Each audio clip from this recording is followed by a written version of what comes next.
it's a great pleasure, ma'am, to have you here, Dr. Jane Thomason.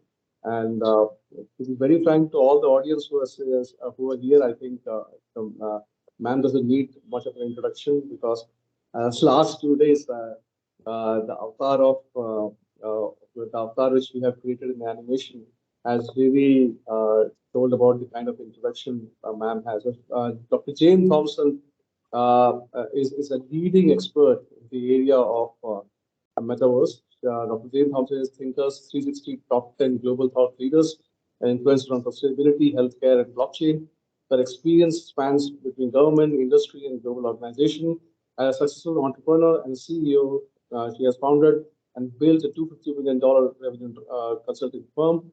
She has consulted the highest level of government's industry globally. She specializes in the higher level strategy and execution, and her international career spans between Asian Development Bank, OECD, WHO, Commonwealth Secretariat, UNEP, World Bank, and so on and so forth. She has also worked with major organizations including CBRA, ExxonMobil, Central Bank of Saudi Arabia, Canon, and Pure Health. He currently holds a distinguished role on the editorial board of 3 peer-reviewed journals and is an industry associate, University College London, Center for Blockchain. She's author for Blockchain for Global Social Change, Applied Ethics in a Digital World, and advancement and has advancements in the new world of Web3, a look towards the digital future, which is currently in press. She's frequently invited by the industry to deconstruct the metaverse and explain how this growing industry will impact on their work. Dr. Jane was named as one of the top 8 metaverse experts to follow, the top 100 women in the Web3 and metaverse, and top 25 women in the fintech and blockchain space by the CNN. So currently, she is the interim chair, World Metaverse Council. With this great introduction, I want to first of all welcome ma'am for this for our webinar, and I'm so happy that you have given us the time. So, ma'am, before I start, before we can go for the presentation, ma'am, you have already seen the global world after the COVID, that how metaverse and blockchain, and especially the Web3 ecosystem, has become a very important part of the global shift which is happening. The businesses, every business is betting in the area of blockchain and metaverse especially. But obviously, from the consumer level or the people level, metaverse is still something people are not very clear to define. I mean, for them, they know the name, but if you ask people, they have different stories to tell. And apart from that, for the students who are here, I mean, to be very frank, there are almost 100 students have joined, and more are coming inside. They all want to know, because the point is the kind of industry they are going to swim in the next 3-4 years when they are going to be the adults in the job industry. Metaverse and blockchain and Web3 are going to be of the era of internet which they are going to swim in. So they all want to hear exactly what exactly this looks like. So, ma'am, over to you. First of all, great, thank you, and over to you, ma'am, to what Metaverse is and how this is impacting every industry, especially the education industry where we are belonging. Thank you, ma'am. Over to you. Thank you very much, and it's absolutely a pleasure to be with you today. And I hope that you find my lecture interesting and stimulating, and it gives you some ideas that are going to help you in the future. I talk about all aspects of the metaverse, but today I'm focusing more around education in the metaverse, but I am going to show you how the metaverse is going to cross many aspects of our lives. I want to start by explaining why there's a picture of myself on the front cover of this PowerPoint. Not me. This is my avatar, and this avatar was made by Everdome in a 360-degree sphere which has 250 cameras, and it's designed so that you can create photorealistic avatars. And the reason I share this with you is that many people still think that avatars are cartoon characters that are used in games and that there's never going to be anything serious happening in the virtual world. So I wanted to introduce you to my avatar because in the world of the future, I can send my avatar many places. I can send the avatar shopping. I can go to entertainment. I can go to see doctors. I can do many things with my avatar once we address the question of interoperability. But that's just the beginning. But let me just take you through some of the context of the world that we're living in. And you know this too, but just to demonstrate how fast technology is exponentiating. So it took us 8,000 years from the beginning of human existence to get to the Industrial Revolution. From then, it took us 120 years to invent the light bulb. It took us 90 years from then to land on the moon, and 22 years to the World Wide Web, and then only 9 years to human genome sequencing. And people are now proposing that by the year 2050, we will reach singularity, which is this convergence of humans and machines. But the whole point is that technology is moving faster and faster and faster. Cost of computing is going down. The power of computing is going up. So we can think about the future in completely different ways than we've been able to think about the past. And if you even think about how quickly ChatGPT suddenly exploded throughout the world and people are realizing how much generative AI can do things that previously had been done by humans, then you can start to appreciate that the world of the future is going to be very different than the world of the past. And this is going to impact on education, how education is provided, and what education is for, because we now have to think about the jobs of the future, not the jobs of the past. And many universities will still, and schools will still be preparing students for the jobs of the past. So I want to take you through some of that thinking to help you think about what the world is going to be like. But let me start with Web3, because in my mind, the metaverse is very related to Web3, and it is a Web3, immersive Web3, if you like. So people are talking about Web3 now as the Internet of Value. Previously, we had Web2, and Web2 brought us the Internet of Information. And the reason that it's possible to have Web3 now is really the affordances of blockchain. So the combination of non-fungible tokens, decentralized government, decentralized cloud services, and self-sovereign identity enables us to have an internet where on a peer-to-peer basis we can exchange value. So the metaverse is a step on from this. It's really the confluence of gaming, blockchain, AI, AR, and VR. There is no one definition of the metaverse, but what it will be is an immersive digital ecosystem that uses extended reality and blockchain to create spaces for user interaction and exchange of value. Citi estimate that this economy, the metaverse economy, will be worth $13 trillion by 2030. So a huge amount of investment is going into building metaverses at the moment.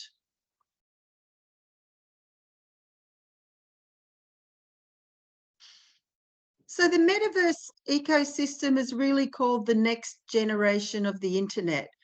So within a metaverse, you can have your own economy and native currencies in that economy, where you can earn, spend, lend, borrow, or invest both physical and virtual assets in a peer-to-peer fashion, and you can exchange physical, economic, and content assets. So it's an ecosystem and it's an economy, and think of the Internet of Value. But when I say that, I need to tell you that there's no one approach to the metaverse. So Web3 is one, but let me talk to you about more than 160 companies, and I'm sure now it's more than 200 companies who are building metaverses. So we have the gamers, and the gamers are 3 billion people globally, and they already have the gamified systems, they already have the virtual worlds, they already have a huge community. And so what we're starting to see is some Web 2 games move into Web 3, so introducing the token economy into their Web 2 games. We also have the big techs. So probably what brought the focus onto the metaverse so much was October a year ago, when Mark Zuckerberg made a big announcement that he was changing the name of Facebook to Meta, and he was building a metaverse. But the big tech metaverses are going to be very different from the Web3 metaverses, because they again already have some billions of users who are already signed onto their platforms. So what they're most likely going to do is offer a metaverse-like experience, but it won't be Web3, it won't be peer-to-peer, and it won't be open. And they will probably deploy the same data extractive models that they are already using. Whereas the Web3 metaverses like Sandbox, for example, are building deliberately this whole peer-to-peer economy within their metaverse. I always talk about a fourth category, which are the government metaverses.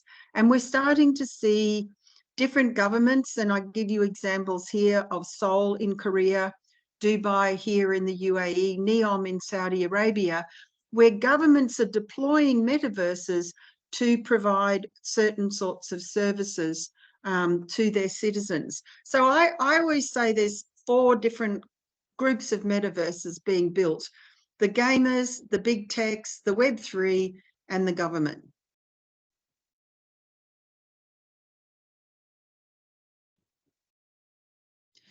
So what might we be doing in the metaverse?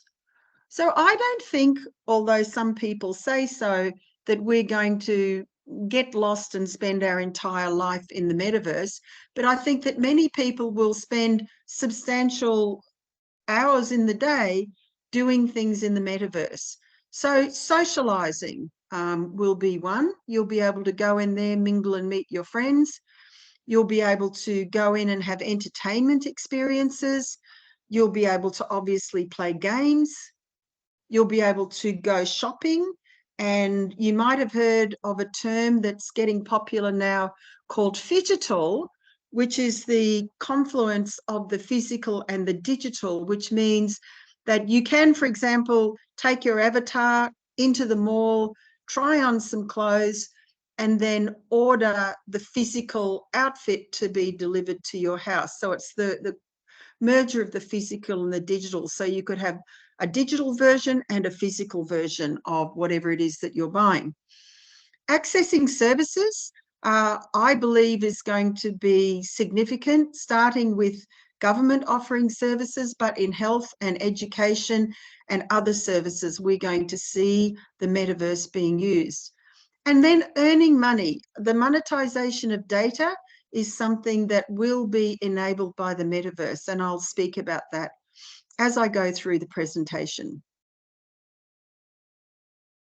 So just a few examples, because I'm really going to focus on education today, but we're seeing a lot of development of retail in the metaverse, the virtual and the physical. Nike's created Nike Town. We're seeing virtual malls. We're seeing opportunities for avatars to go shopping. Most of the major brands are experimenting in one or another of the metaverses and seeing how they're going to be able to use the metaverse to extend their brands both in the physical and the digital world. And just to let you know that things like, for example, brands for avatars is getting very popular. So you can take your avatar into the mall and you can dress your avatar in your favorite brand. So avatar clothing and avatar design is something that's a new industry that's taking off now. So there'll be a lot with entertainment in the metaverse, where people can go to concerts, they can go to theme parks, virtual museums, undertake virtual travel and sporting events. So within the comfort of your own home, you're going to be able to go and visit all of these events, maybe dance with your favorite musician or talk to your favorite sporting star. Many of you might have heard that real estate in the metaverse is getting popular, and that in some of the Web3 metaverses, people have gone in and bought up virtual land and they're building buildings on the virtual land. But in real life real estate also, there's going to be the opportunity to create virtual tools of real estate, to build digital twins for people to have a look at, to use NFTs for property rights and tokenized mortgages. So real estate is going to be a big and important commercial stream in the metaverse. Government in the metaverse, I already spoke about. If you think of what the sole government is trying to do, just think about what happens now if you want to go and open a company or get a government office, fill in a lot of paperwork, possibly go to another government office to verify your credentials, and it takes time and physical attendance. What Sol is looking at is how you can create a portal for people to access government services in the metaverse, and you can speak to government representatives as avatars. You can talk about whatever services you want, and you can access those without having to physically go to the government office. This adds convenience for people, but if you also think about the disabled and the elderly, this increases accessibility for people who currently don't have access. I believe health and wellness is going to be a huge growth area in the metaverse. And just for your information, I have a whole presentation which just talks about health and wellness. But there are many ways, both from scientific collaboration, for education of medical students and nursing students, to actual use of metaverse in clinical settings, and incentivization and gamification for health and wellness. We're going to see many, many applications of health and wellness in the metaverse. But today, my talk, I think education is going to be one of the most transformative applications of the metaverse. We're going to be able to take people back in time to learn history inside the human body, to learn anatomy. We're going to be able to collect more and more detailed precision data on students' learning and their responses than we've ever had access to before. And we're also going to be able to monetize the learning experience, for example, and I'm going to take you through some of that. But for people who are currently running educational institutions, I think there's some critical points to take in, because this is going to impact on the future of learning and on the future of educational institutions, because things are changing. So first of all, particularly during the pandemic, but also with the growth of social media and access to the internet, people's behaviour has changed. People are quite happy to be publicly on the internet, to have public lives, to build communities around the world of people they've never met, like with LinkedIn and Facebook and Twitter, to share personal information, to communicate, collaborate, and access information and shape our personal experiences online. So our history is that we did that always in person, but particularly with the pandemic and the access to the internet, we have become much more comfortable with doing things online. And this will also then impact on students' desire or lack of desire to have an in-person experience for education. The second point is around technology, because the cloud puts the power of technology into the hands of employees and students. Robots and ChatGPT are forcing us to rethink human jobs. And big data gives us insight into how we work and how customers transact with us. And collaboration platforms give us the ability to connect people and information together anywhere, anytime, and on any device. And this is really important if you think about education, because we're used to bricks and mortar. We're used to universities and schools with walls and human teachers, but Web3 in the metaverse is going to open up the world to anyone, anywhere, anytime for education. So millennials and Gen Alpha are absolutely going to impact on the future of work and the way they want to work and learn. So by 2020, already millennials are 50% of the workforce, and they're projected to grow by 2025 to 75% of the workforce. So millennials are used to doing things online. Millennials care about social issues. Millennials want to have a say in their workplace. And so millennials are not going to be, as our generation was, so happy to just accept a job and do that job. They're going to want to interact and engage in very different ways. So mobility is another critical issue, because where you are doesn't matter if you have internet. Even think about now me talking to you. I'm in the UAE, you're in India. It doesn't matter. We can communicate. So work teams and learning can be undertaken anywhere, anytime, right across the world. And then globalization in terms of the internet means that boundaries do not exist in the way that they existed before. The world is becoming just like one giant city. And so people are able to work and exchange and collaborate with others all around the world 24 hours a day. The other thing that's changing, and if you go back decade by decade by decade and look at the growth jobs of those decades, you will see that it's changed for the last 100 years, and it will continue to change. So the American Bureau of Labor and Statistics has defined the growth jobs of the period from 2020 to 2030 as everything to do with digital, computers, computer software, data scientists, statisticians, web developers, etc., are the highest growth jobs for this decade. The second groups of jobs, which are considered to be growth jobs, a huge growth in the healthcare industry,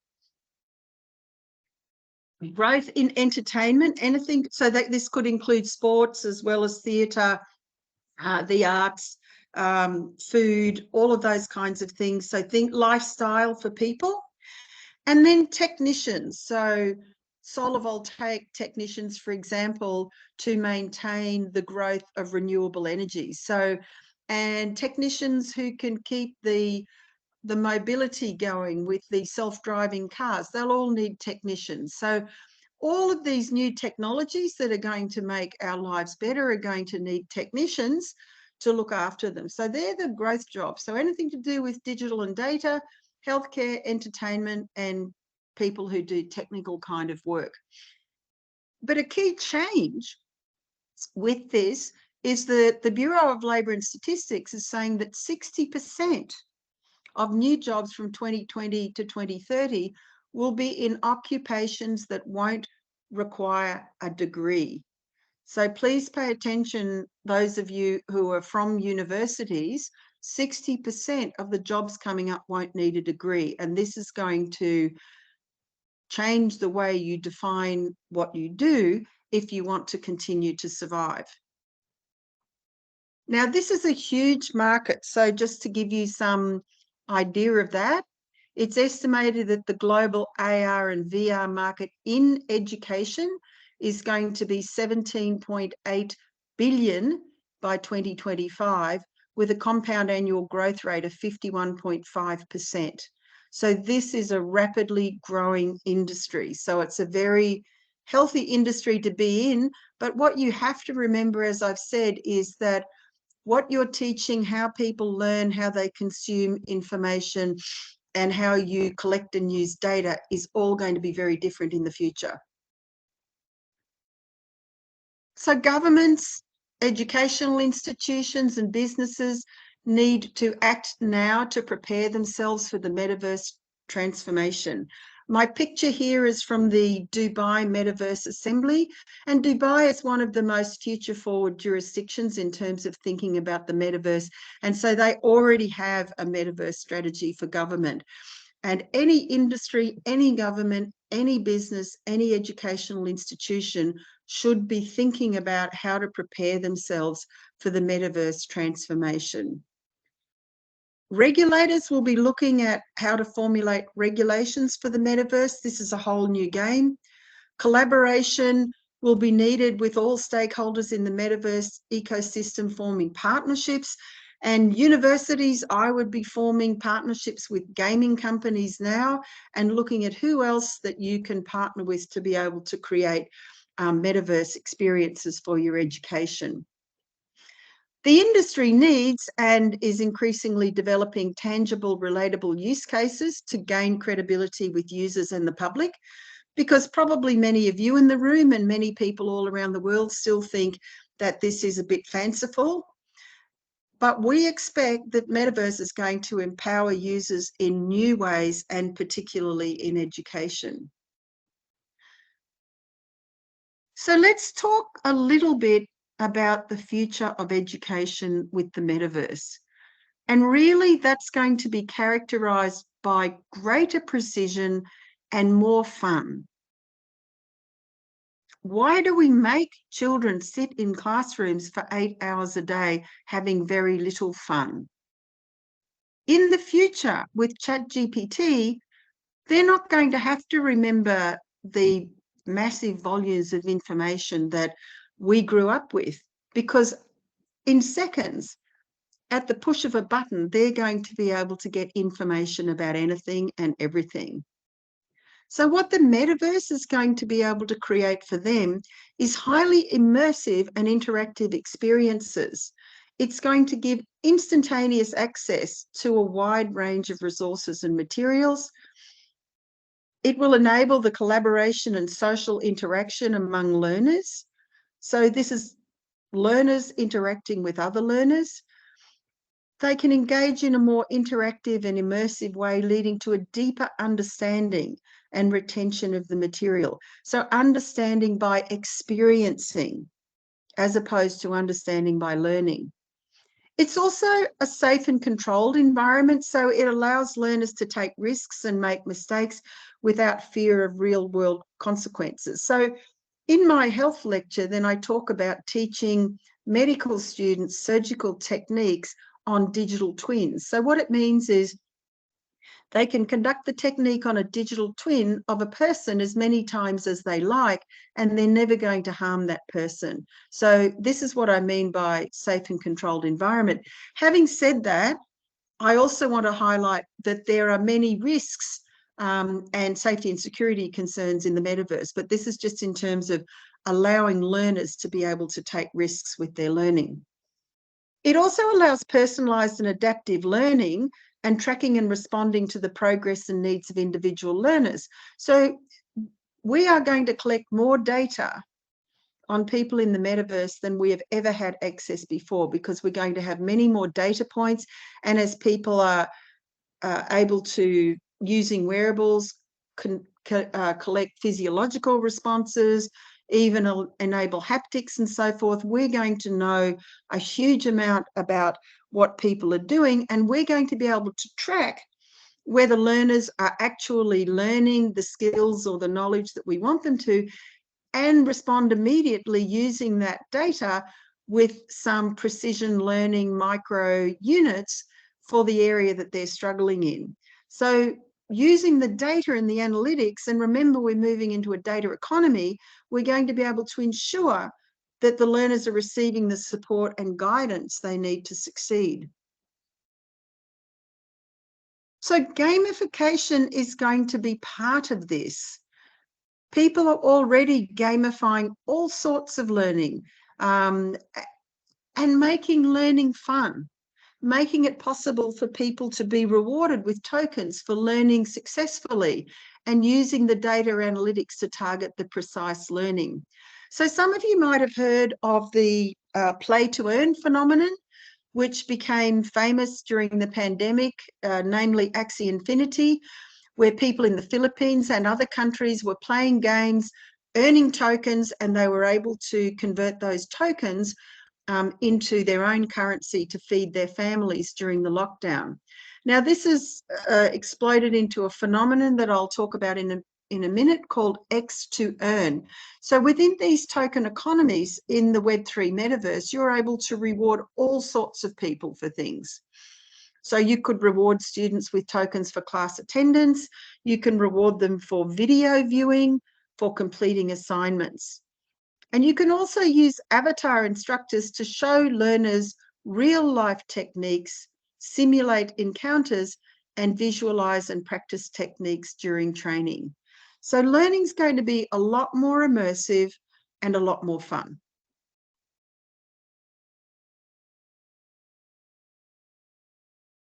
It's going to open up the world because it's time and location agnostic. It's a 24-hour time cycle. Anyone can enter and participate in learning activities, and people from both ends of the globe can interact with each other without the need for walls. And teachers and learners in different places can have opportunities to connect with educational settings and can access and share knowledge and resources from anywhere in the world. And already we're seeing that with the World Metaverse Council, which we set up only a few months ago. We're connected and learning from metaverse professionals and companies and institutions all around the world, and learning and crowdsourcing the latest knowledge and information. And this is going to be possible within education. Sometimes people want to be someone else. Sometimes they want to be bigger, stronger, better, more handsome than they are. And this is a possibility with avatars. So avatar design and customization can facilitate learning. We're creating these visual representations of the learner in a virtual environment, and that can give them a stronger sense of identity and agency within the metaverse. And customized avatars can provide increased sense of ownership and control over their learning experience, which could increase their motivation and engagement. And then teachers and peer avatars can interact with each other. Now, we don't know what are going to be the social consequences of this, and this is going to be the subject of research, but it's just going to make it possible for people to be represented by avatars that maybe represent characteristics that they would actually like to have in real life, and to be more confident going into a learning setting.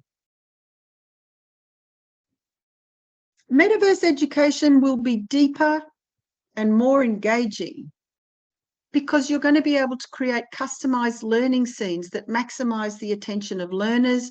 The learning can be interactive, much more than Zoom, which is very static. You can be talking to people as you would talk to them in a room. You'll be able to take group field trips, panels, quizzes, create spaces together.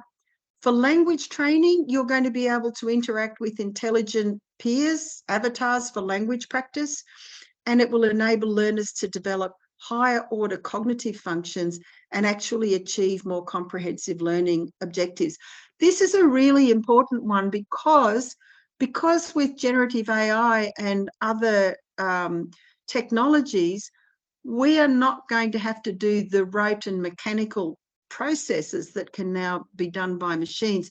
So we're going to have to develop those higher order cognitive functions for students to know how to use these tools and to be able to function in the world of the future.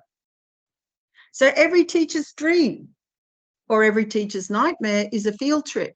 All the paperwork, the buses, the traveling, the struggle to get places and to coordinate the students, those stresses are taken away. You can take geography field visits to Croatia and Slovenia to learn. With astronomy, you can visit the planets and you can demonstrate by zooming in and rotating out which are the planets and what order they go from the sun. You don't need paperwork. you don't need transport, you don't need security. You can travel in any time and space without leaving the classroom. So with the development of all of these things, we're also seeing companies that are trying to enable it to be easier for you. So for example, if you're an educational institution, we now have companies that are developing Metaverse as a service. So these are subscription services giving access to various components and technologies of the Metaverse. So for example, people are enabling you to create a digital twin, giving you access to the hardware and on-demand software to co-create solutions, creating this virtual model of a physical thing. People are already providing immersive AR capabilities, which means if you're a tourism organization and you want to create a virtual travel scenario on a beach, companies will give you the AR service with navigation services, maps, extended reality experiences like panoramics of the beach, so people can have the beach experience by exploring the world as avatars. So similarly, if you're an educational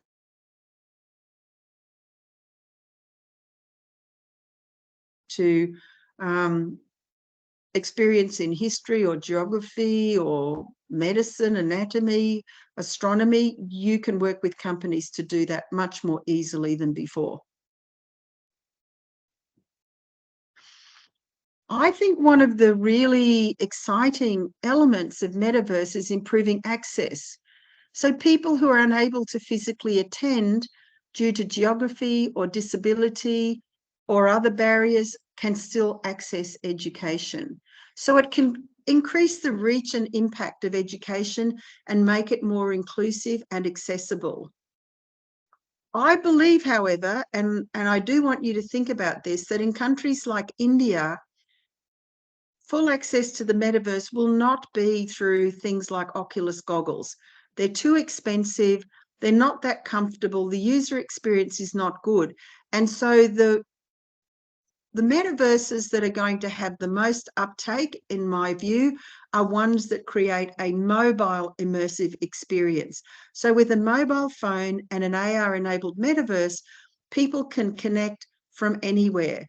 And they can collaborate through chat rooms, forums, and shared virtual spaces. So for people who don't have access now, or through disability or age and geography, if they have a mobile phone and access to one of these augmented reality metaverses, they're going to be able to access education. And that's very powerful. So a colleague of mine from the World Metaverse Council has got an initiative called Bricks and Mortarless. So have a look at it and think about it, because that's what he's aspiring to achieve, is a future for education and other services that don't require buildings. This is another example which I just included because it appealed to me in terms of learning opportunities for disabled people. So this is an example where someone's developed a futuristic kitchen for blind learners, providing real-time audio and haptic feedback to allow them to experience things they can't visually observe. So augmented reality helps to train the blind learners to learn cooking. So the kitchen's overlaid with auditory stimuli, and every object speaks its name the moment a blind person points his head towards it, and he gets immediate feedback to keep track of objects in the surroundings. So I think we're going to discover, as people let their imaginations go free, so many ways that the metaverse is going to be able to help. I spoke about health and wellness, and I just wanted to touch on some of the areas of medical education that, you know, I see tremendous opportunity. So this is students, instead of reading books, cutting up frogs, cutting up dead bodies, they can go inside the human body with a 360-degree view, and they can replicate real-world procedures, simulating patient and surgical encounters and allowing them to visualize and practice new techniques. And the student can experience surgery as if they're the surgeon themselves. And this immersive learning can be made fun through gamification, success can be rewarded with tokens, and the data analytics can target the precision learning. This can also be used to educate patients on conditions and treatment plans. And using earn to learn and micro-learning, people are being rewarded. So please look up, if you don't know, this whole phenomenon of X to earn, and think about how you can use X to earn to incentivize people to play, to learn, to move, or to do any other socially good acts. For example, there's a project in the UK which is working on the care economy and rewarding carers with tokens. So people are coming up with all sorts of new and innovative ways. So just to sort of summarize then on the metaverse education opportunities. So it allows for immersive and interactive learning experience. It allows very personalized and self-paced precision learning. People can access knowledge and resources from anywhere at any time. The learning is experiential in authentic simulated environments. It's going to enable students to develop communication, collaboration, and critical thinking skills with increased engagement and motivation for learners. There'll be time and cost savings for learners and educators because, remember, it's bricks and mortarless. It'll integrate multimedia technology into learning and enable greater global connectivity and cultural exchange, and increased opportunities for students to develop their creativity and innovation. The jobs of the future are going to be different than the jobs of the past. As I highlighted earlier, you know, we're talking about anything to do with digital and data. We're talking about healthcare, entertainment, technicians to fix all of these new devices that we're going to be using. And we don't know what the jobs of the future will be, but what we do know is that people are going to need soft skills and technical skills. We're going to have people who are working in new jobs like the care economy, like managing work from home, auditing algorithm bias, developing metaverse strategies, coordinating drone fleets, coordinating avatars, counseling people for who've been using extended reality immersion and getting mental health problems, and everything to do with people and culture and empathy, these higher order emotions and skills that machines are not going to acquire, are going to be the areas that people will be working in the future. In the first industrial revolution, to participate, you needed a factory. The power of what's going on now is to access what people are calling the fifth industrial revolution, is all you need is a mobile phone. And we now have a situation where 70% of people on the planet have mobile phones, and this number is growing. I believe that access to internet and access to mobile phones will be declared by the United Nations as a basic human right moving into the digital age, so everyone can participate.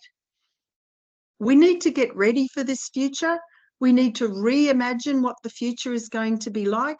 We have to unlearn all of those things that we grew up with in the past, and techno-literacy is a critical skill for everyone. For learners, for teachers, for government, for industry, because this is going to be the future. We are going into the metaverse. No one knows for sure what it will be like, but what we do know is that it's already with us, and the best thing we can do is accept it, learn about it, help shape it, and build a future that we would like to have. So I'm going to stop there, and I'm happy to take any questions that people would like to ask. So I'm going to take my screen down and stop sharing, and then we'll be able to talk.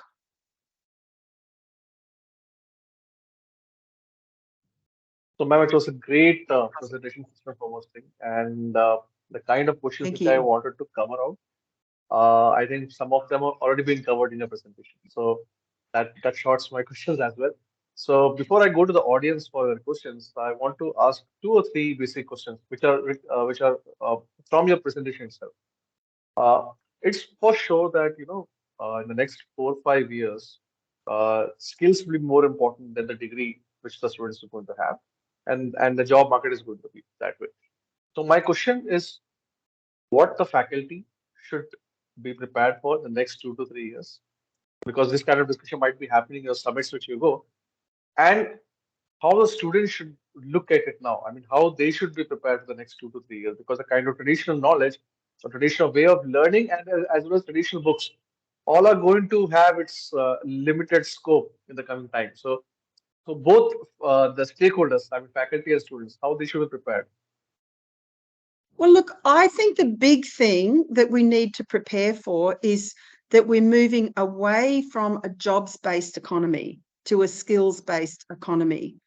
And so what that's going to mean for students is that they can't necessarily expect that they're going to study, get a degree, and then get a job for life, because we're going to be continuously needing to relearn and reskill.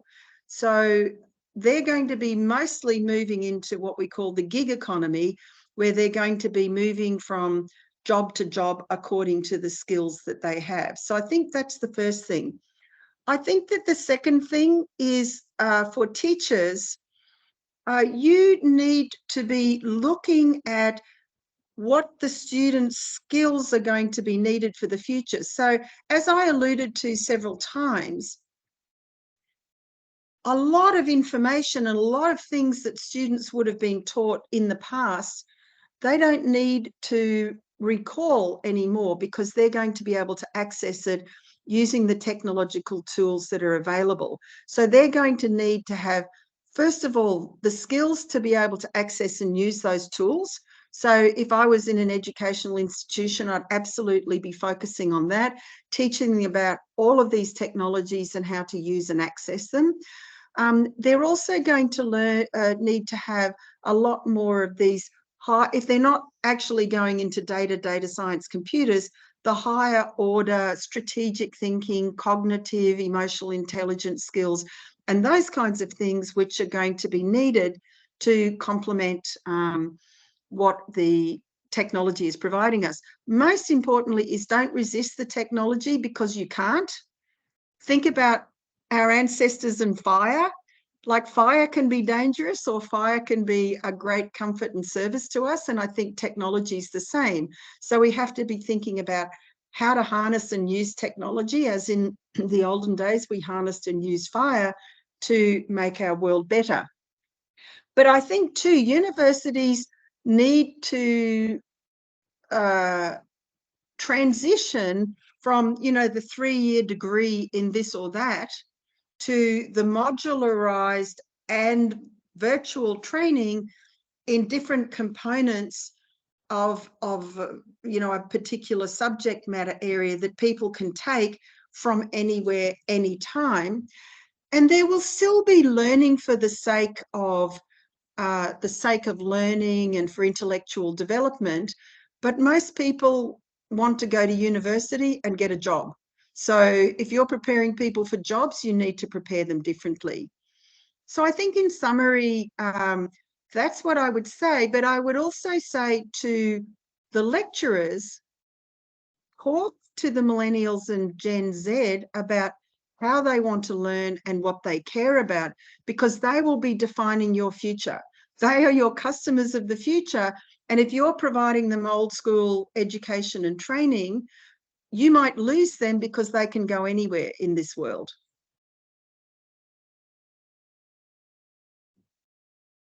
Sure, ma'am. I think that clears up a lot of points for us as well. So, okay, now I want to really ask you a very serious point. I mean, uh, what is your, as a person, what is your opinion when we can see the real metaverse industry really coming up? The reason I'm asking is because whenever we go to the investors or anybody that want to convey, metaverse is going to be big thing, as a big bet required. in India, what happens is everybody tried to point on Meta. That's saying that, it started, but now it's losing up, and I don't know if it's going to be a big thing or bad thing. But you being part of blockchain and metaverse ecosystem for a long period of time, what is your prediction? I mean, in the sense, when we will see the real metaverse and blockchain ecosystem both, to be very frank, to reach the level where Facebook and Google reached in the internet era? So look, I think we're seeing those developments now, but most people don't know about them. So I could, for example, show you 10 examples in healthcare where people, for example, Apollo Hospitals Group in India is partnering with a gaming company to develop metaverse mental health experiences with gamification. So we can show examples that you can take to the government or to investors. But first, they need to understand that Meta, Facebook, Google, Amazon is not the only approach to the metaverse. So we need to educate them on the Web3, Internet of Value, metaverse, and then the opportunities. But the other thing too is that with the new marketing techniques that are available now, a university like yours, if you maybe partner with your marketing division or your marketing,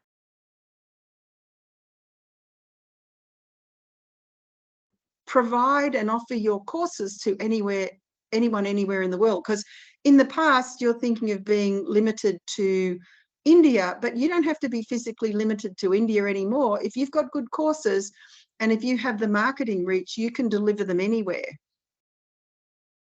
Just 1 second, someone's ringing at the door. I'm just on a call. I can't come back later. Yeah, thank you. Sorry. There was just someone at the door. No problem. That's the real world. That's the real world. Yes. So, anyways, I mean, that's a really, really good point. So, just to add to that, we are also launching MBA in the specialization of Web 3.0 and Metaverse. And it's challenging as well because the acceptance as well will take some time, and our faculties and students need to be trained accordingly. So that's happening all around. Last but not the least, I want to ask a question, and I'll go to the audience if they have a question for that. The last question is, what a future leader should prepare for in this, unprecedented, unpredictable, but futuristic, hopeful world which is going to come in the next 4 or 5 years? Because a lot of things are happening around. What a student or a person who's hopeful to become a leader in the next 5, 6, 10 years time, what they should be prepared for? So, I think there's tremendous opportunity for countries like India because you showed what you could do with the internet and develop places like Bangalore and Hyderabad and so forth, where you kind of became the IT capitals of the world. And the same can happen now because some of the barriers that you had before don't exist with digital. So I think that's the first thing is you can reach the world and you have a lot of smart people who can be part of building this industry. But in terms of being leaders of the future, the most important thing that we need to do is learn how to tell stories. So this is a mistake that technologists often make. They want to tell you about their cool technology and they want to tell you about their technology stack and things. The average person doesn't care about your technology stack. The average person wants to hear a story about why this matters to human beings and how this is going to change their lives. So you need to learn to tell stories so people can understand the future and understand that it's not necessarily terrifying or scary and everyone's going to lose their jobs. However, as leaders of the future, you also need to be objectively identifying what are the risks of this new future. So we already know many of the risks of Web 2. We know about privacy and security. We know about identity theft. We know about mental health issues with games and so forth. There are going to be more and more intense problems like those in the metaverse. And so what's also important is that people who know about the metaverse and see what's coming are helping people to understand what they need to think about in terms of standards, regulation, consumer protection, protection of students.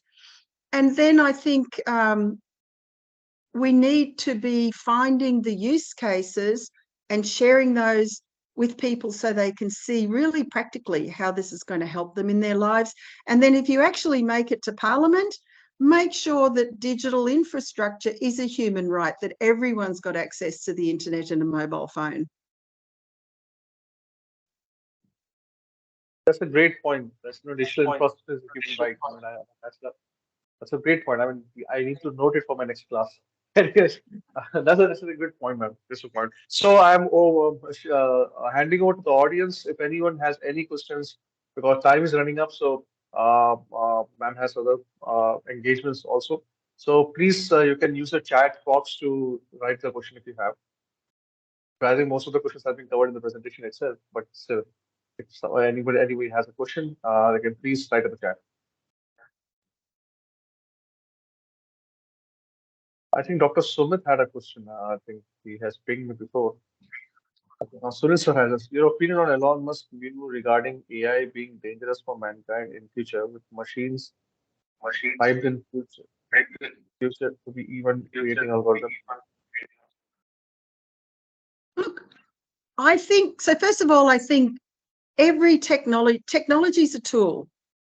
It can be dangerous. If people want to use it for bad intent, people will use it for bad intent. And that's why I said that we need to be predicting what these problems are going to be and then trying to deal with them in advance. It's like cybersecurity. Every time you kind of invent a new way of keeping your system secure, someone finds another way to breach your system. So we need to be constantly trying to be ahead of what's going on and figure out ways to protect and look after people. But I think that because there will be many metaverses, and there will be some that will be regulated and safe and secure, and there'll be others that are not regulated and are going to be risky. So the other thing that we can do is make sure that we let people know that we have some sort of standard so that a metaverse, if you like, can be accredited according to a standard, and you know that if you're using that metaverse that you have some protections. But because it's global, then obviously it's going to be possible for people to use it in a harmful way. So, ma'am, the next So we've question got lots is Metaverse in employment. ChatGPT is going to affect employment? Look, I think this is a good question, but this is the reason why I wanted you to see there's growth in employment. There's growth in employment in healthcare. There's growth in employment in everything digital. There's growth in employment in entertainment and people-related occupations. And there's growth in employment in technicians.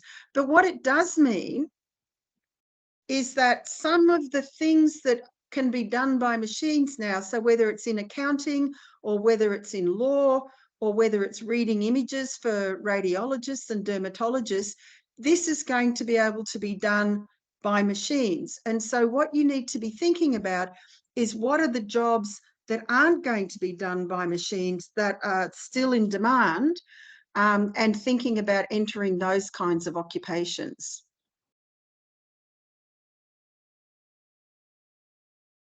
Okay. The next question is, ma'am, you can take up more questions, right? I mean, yeah, I can take the gamification. Sorry, go ahead. So, the second question is, how do you see the gamification influence on metaverse and learning? Oh, I think it's going to be integrated into all of the successful metaverses, because that's what's going to make people want to keep on coming back. Because what's going to drive a successful metaverse will be the community that use it, particularly in Web3, because Web3 is all about community. So if you're thinking of building a metaverse and you don't have a community and you don't have a strategy to build and drive a very big community, your metaverse is not going to be successful. So if you're actually thinking about building one, you've got to either onboard a community that exists now, or have a strategy for getting many people onto your platform. So I think that, you know, gamification and the reward is going to be one of the ways that people are going to attract and retain people into their communities. Fair enough. That's a good point. So the next question is, in Metaverse, what business we can enter as student and what skills and knowledge on hands we need for future? I think this has been covered, ma'am, already with the presentation, I guess. Okay. Yeah. So the next question is, how can the AI-based tools be utilized within the Metaverse and enhance learning experience and personalized education for students?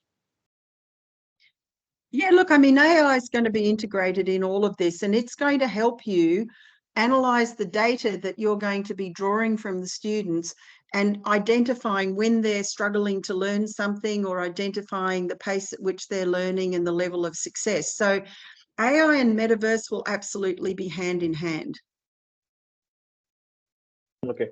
My last one, I mean, this is not a question, but anyways, just a normal thing. Any company you are very much following or feel that this company is doing really good job in Metaverse, which we can explore and see their case studies? Look, honestly, it's too early to call. I'm following a lot of companies, but you know, their product might be great, but as yet, what we've got to see is whether they can get the consumers or the community on board their product. So I actually think that the companies to watch are the gaming companies because they've already got 3 billion users.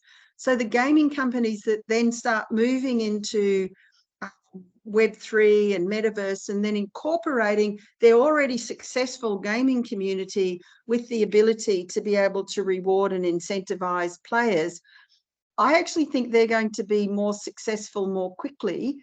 But I also think that the companies with utility, and that's why I'm so interested in health and education, are also going to be successful more quickly. But it's the early days of the internet now. I wouldn't be brave enough or stupid enough to predict for you which of the companies are going to be successful. Okay, okay, no problem. I mean, you have at least given us the indication of the sectors where the Metaverse will have great utility. So we'll following on that. And I think no more questions here. Dr. Jane Thomason, seriously, it was a great pleasure to listen to you for this presentation. And not only that, the presentation was really good. I mean, the exposures which you have given in the presentation to us really gave us a new outlook and which we need to move forward to. I'm not trying to read a script. I'm actually telling the truth that the presentation was really good. And I'm recording this presentation because the students can keep rereading it and I can understand a lot of great points to really work on it. So thank you so much, ma'am, for your time. And I know your time is very precious. You're traveling all the time, and you're still giving us the time. That's a great pleasure for us. Thank you so much, ma'am. Uh, from the side of Thank University you. of It's Agriculture. been such a pleasure. And I hope the students have got some benefit from it. And I hope that all of the faculty listening are thinking a little differently about the future now. And, you know, I just think believe in yourselves and what you're doing and have the courage to step forward and to embrace this new world because it's yours for the taking. Sure, ma'am. Sure, ma'am. So Sure. thank you That's a very great much. motivation. Thank you so much, ma'am. Thank you so much, ma'am. Thank you to all the audience for the patience, and it was a great experience. Thank you so much.